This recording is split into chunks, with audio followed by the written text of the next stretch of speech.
All right, here we are. This is exam 3 practice. I'm going to go ahead and work through these and see if this helps you guys at all. But, okay. Total number of valence electrons in the iodate ion. So we're talking about IO3 minus. Remember, because if you add one more oxygen, that's per iodate. Take one away, iodite. Take one more away, hypoiodite. So you miss. The one thing that throws people off is that negative, so don't forget to add one more. So we're going to do that right now. 1 electron plus from from iodine, we have 7 electrons because it's in group 7A. And then from oxygen, we have 6, but we have 3 of them. So when you add all of that up, you get a total of 26 electrons. All right. Determine the Lewis structure for bromine pentafluoride. Let's start by drawing what we have here. And what we have is Br F5, right? Penta means 5. So let's count our electrons. We have 7 from bromine, 7 from fluorine, and we have 5 of those. So that gives us a grand total of 42 electrons, just like oh wow. Not 40 E electrons, 42 electrons, or 4 E electrons. But okay, 42 electrons is what we have. Now what I'll do is I'll take the most unique, which in this case is bromine, and put it right in the middle. And then around that, I know for sure these have to be bonded or it wouldn't be part of the molecule. So I'll do my 5 lines. I have F, F, F, F, and F. At the same time, and your guys' eyes, I'm going to draw lines for the ones that are just complete all the way around. So here, here, here. What I'm doing right now is just going through and filling the shells of everything. Now the reason bromine can do this is because bromine is in period 4, and remember period 3 and below can go ahead and have an expanded octet. So if we look here, we've used 2, 4, 6, 8, 10, 12, 14, 16, 18, 20, 22, 24, 26, 28, 30, 32, 34, 36, 38, 40. So minus the 40 gives us 2 electrons, which we will put on our bromine. So the Lewis structure for this would be this guy right here. Just for fun, we're going to go ahead and do the hybridization. So S, SP, SP2, SP3, SP3D, SP3D2. Right, so that actually tells us that it's going to, if we're talking about electron geometry, it's going to be octahedral.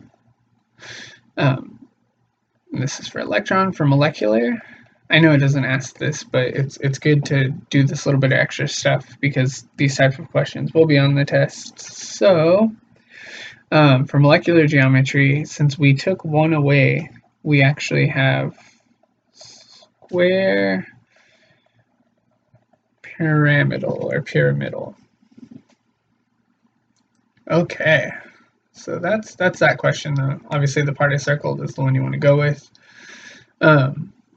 Okay, for the best Lewis structure of the iodate ion, determine the formal charge of iodine. So remember, iodate is IO3 minus.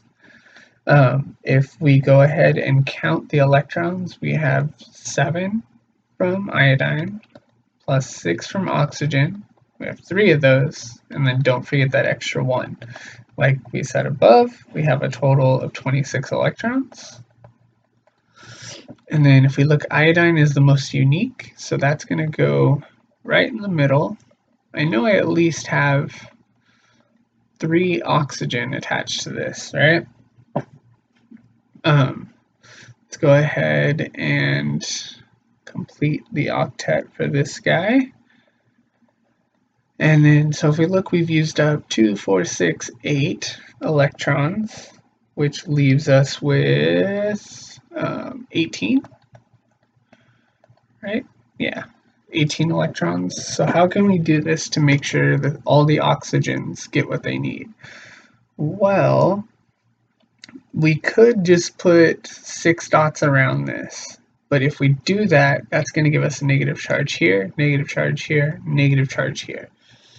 And that's not favorable considering the overall charge just needs to be negative. So we're not going to do that.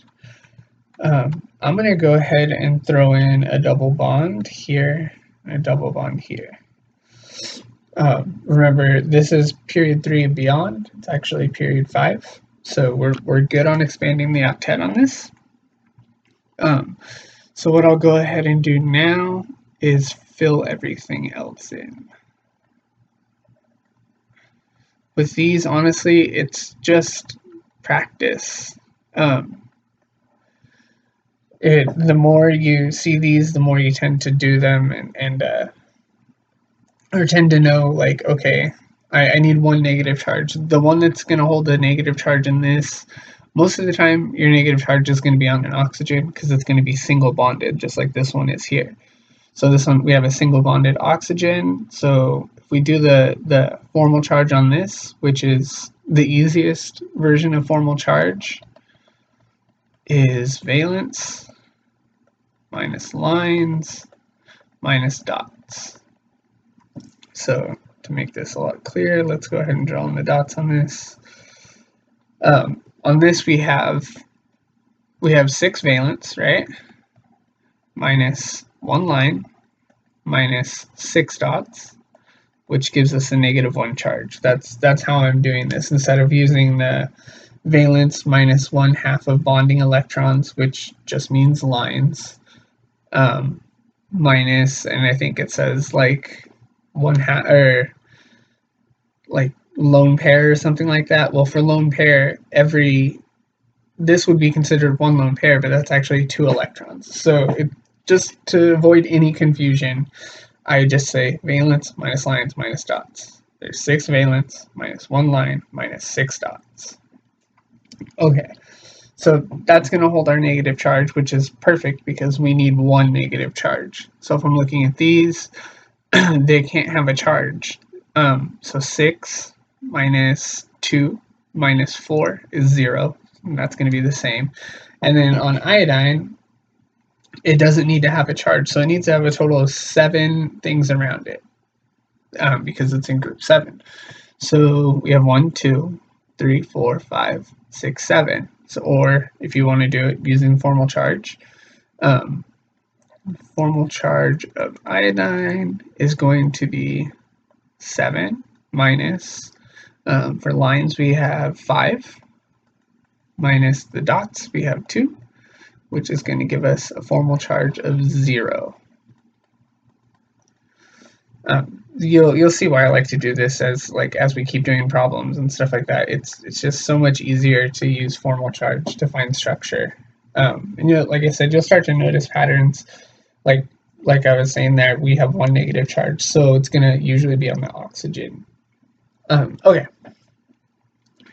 Determine the formal charge of chlorine for the best Lewis structure for the perchlorate. So perchlorate is ClO4 minus. So where do you think this negative charge is going to be? If you said oxygen, you would be correct. So okay, let's go ahead and draw this bad boy. Cl, I know we have at least 4 oxygen around, and one of them is going to hold a negative charge, so it's going to have all of these dots. Let's count up our electrons. Our total, what are you doing there, buddy? Our total amount of electrons should be 7 plus, gosh. Okay, so 7 plus, sorry, it's for some reason taking down the occupancy of everything. Okay, so 7 plus 6 from the oxygen times 4, because there's 4 of them, plus 1, right? From this guy right here. So that gives us a total of 32 electrons. So I've used 2, 4, 6, 8, 10, 12, 14. So minus 14, 28, 18 is left over. Right? Yes, 18. So I know my chlorine's not going to hold that charge, not going to hold any charge because we just need one negative charge. So I'm going to put double bonds on all of these because the double bonded oxygen do not have charges, right? Because we did the formal charge on the double bonded oxygen before, and when they have the double bond in the 2 lone pair, they don't have a charge. Okay, so let's do the formal charge of chlorine. Valence minus lines minus dots, so 7 minus, there's 7 lines, right? 2, 4, 6, 7, minus 0 dots gives us a formal charge of 0. And you can either shoot me an email or something. Let me know if you like it when I cut the videos up into smaller pieces, or if you would rather just all of them be in one video. Let me know what you think, and I'll see you Monday if you come to SA.